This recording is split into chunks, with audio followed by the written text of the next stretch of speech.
now headed to the bus stop. I'm going to Puia today, which is like where all the geysers are. And I don't even know if the buses run today because it's Easter Sunday.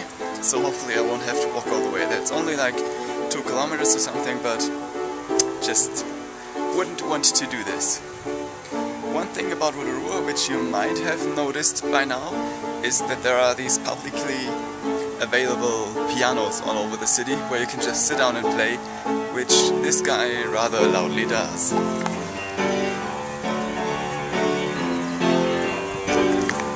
Nice idea, but kinda annoying when you want to sleep in on a Sunday morning. But so what, still nice. I'm lucky, meaning the buses do run today, and I just need to wait like 15 minutes to go to Puia, which is kinda sweet. I made it here, and this white smoke kinda scares me already. I think this is going to smell really, really bad. Really, really bad. Made it to the start of the guided tours, but they won't be starting in the next one for another 30 or 40 minutes. So I'm now just walking around trying to avoid walking through all this awful egg-smelling smoke. Just all the shops here and such. Just trying to see what I can so far before heading up with the tour. And yet again more carvings and meeting houses and redwood and carvings.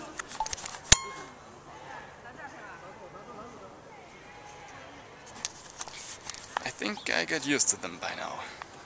Having long place names like this, what we've done is we've actually chopped them down or shortened them to make them easier to say. For example, the name of the township here of Rotorua, that's been shortened to Rotorua from a full-length name which is Te Rotorua Nui a Kahumata Momoi. It's been shortened to Rotorua.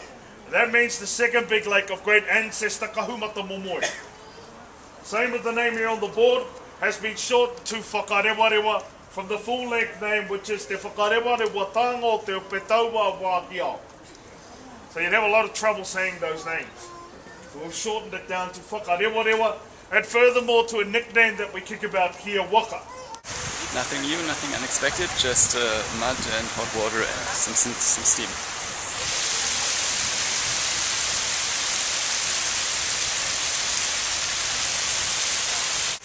Too bad we couldn't see a full eruption. This particular geyser had his highest eruption go 30 meters high, and its longest was 329 days, but just not happening today. Too bad. So we've got a few minutes here before we're heading back to the mud pools, which are going to smell even worse. Great.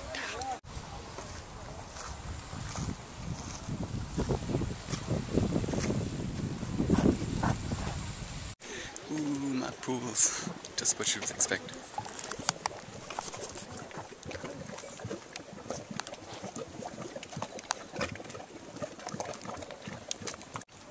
Group gatherings are always practiced within this type of area here.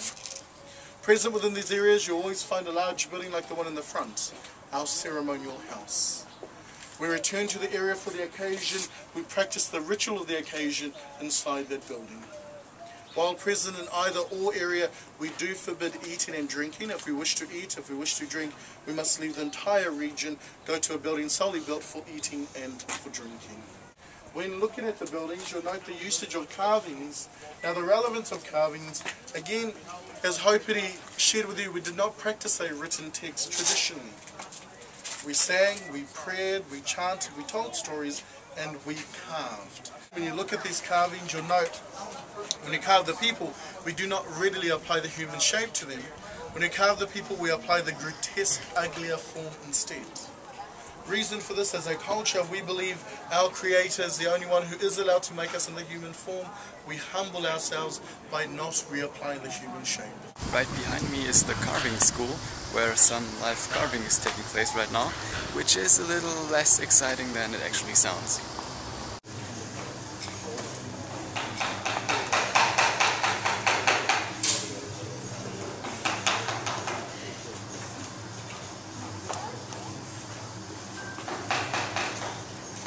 There's also a weaving school, which, well, doesn't sound as exciting to start with.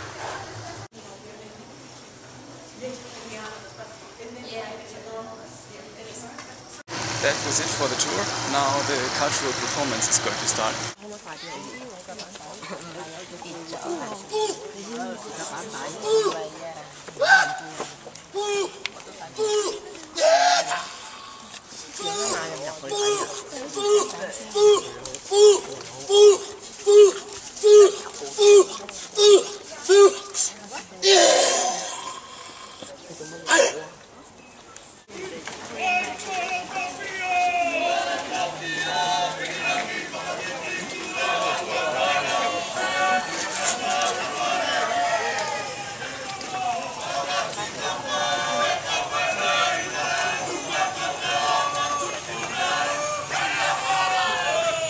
So much for the concert. It was, well, interesting and nice to have seen it. There was a lot of dancing and a lot of singing, so here's some of that.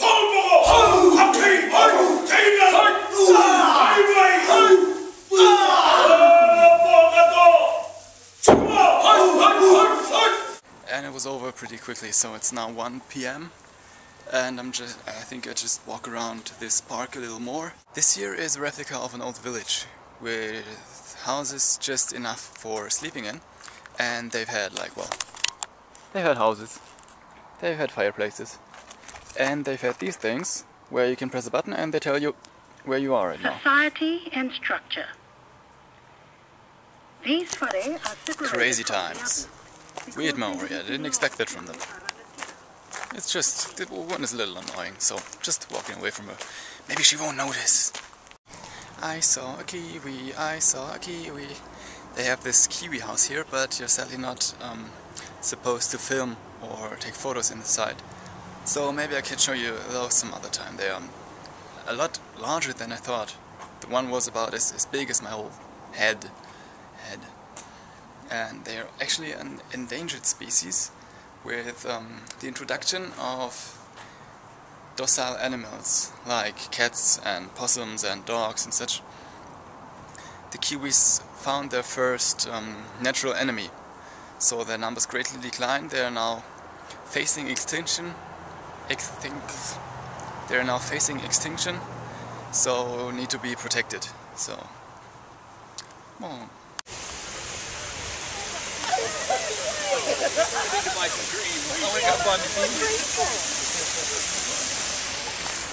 Wouldn't do that. That is awesome. Now I went all this way through the whole park only to end up here. That's right, no entry. Maybe I could go down here. Don't think I'm supposed to do that. Oh well, might as well try.